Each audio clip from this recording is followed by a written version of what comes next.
एक घना जंगल था जिसे लोग भूतों का जंगल कहते थे।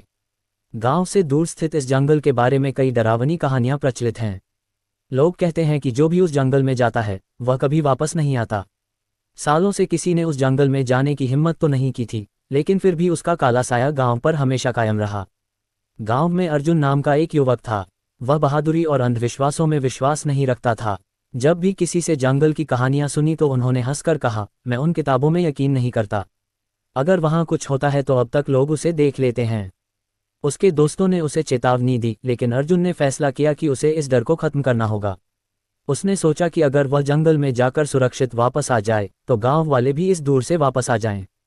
एक रात अर्जुन अकेले ही जंगल की ओर निकले। उसके हाथ में एक चाकू था और मन में सामान था। जब वह जंगल के अंदर गई तो उसे अजीब सा एहसास हुआ।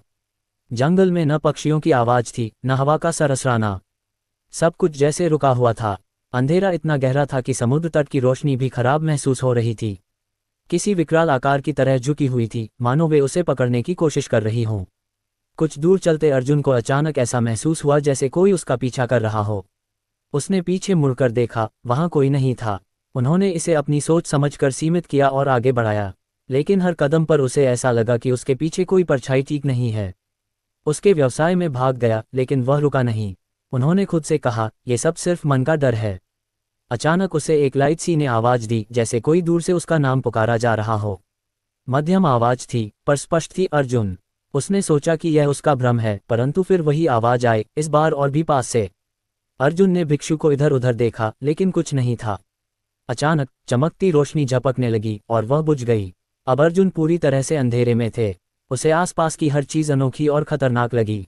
तभी उसके सामने एक धुंधली आकृति दिखाई दी।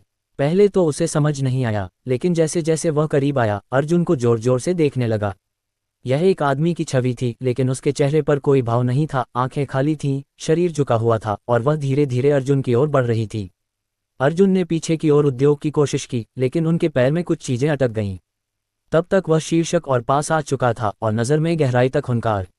अर्जुन को अचानक लगा कि वह हिल नहीं रहा है, मानो उसके शरीर ने काम करना बंद कर दिया हो। उस हिस्से ने धीरे धीरे अपने हाथ और अर्जुन के कंधे पर रख दिया। उसी पल अर्जुन को ऐसा लगा जैसे किसी अदृश्य शक्ति ने उसे दबा दिया हो। वह चिल्लाने की कोशिश करने लगी, लेकिन उसकी आवाज गले में फंस गई। वह अब और भी स्पष्ट हो गई थी। अर्जुन ने देखा कि यह इंसान नहीं था। उनका चेहरा अलग था, आंख सफेद थी और उनकी चमचमाती दाढ़ी धब्बों से भरी हुई थी। उसने कुछ बोला, लेकिन उसकी आवाज इतनी भयानक थी कि अर्जुन को लगा कि उसकी चट्टानें फट जाएंगी। तूने इस जंगल में कदम क्यों रखा? शीर्ष ने गूंजते हुए कहा। अर्जुन ने अब बहुत बुरा भुगतान किया था। वह मारपीट की कोशिश कर रहा था, लेकिन उसका पैर जमीन में धंस गया। उसने अपनी सारी ताकत से पूछा, तुम कौन हो? शीर्ष ने हंसते हुए कहा, मैं वही हूँ जो यहाँ आने वाले हर इंसान के साथ होता है। मैं वो भूत हूँ जहाँ इस जंगल का जन्म हुआ है। जब लोग यहाँ मर जाते हैं तो वे भी इसी जंगल का हिस्सा होते हैं, बन जाते हैं। अब तू भी मेरी तरह इस जंगल का हिस्सा बनेगा।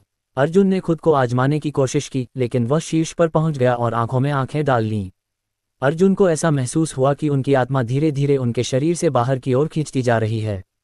वह जोर से चीख मारी, लेकिन उसकी चीख जंगल के घने अंधेरे में खो गई। सुबह जब गांव वालों को अर्जुन के लापता होने की खबर मिली तो वे लोग डर के मारे कुछ नहीं कह पाए। उन्हें पता था कि अर्जुन अब कभी वापस नहीं आएंगे। कहा जाता है कि उस रात के बाद जंगल से अर्जुन की चीखें बार बार सुनाई देती हैं और कई लोग उसकी भटकती आत्मा को देख चुके हैं, जो अब खुद एक भूत बन गया है। उसने जंगल से अब तक भी बहुत सारा बिल चुकाया था।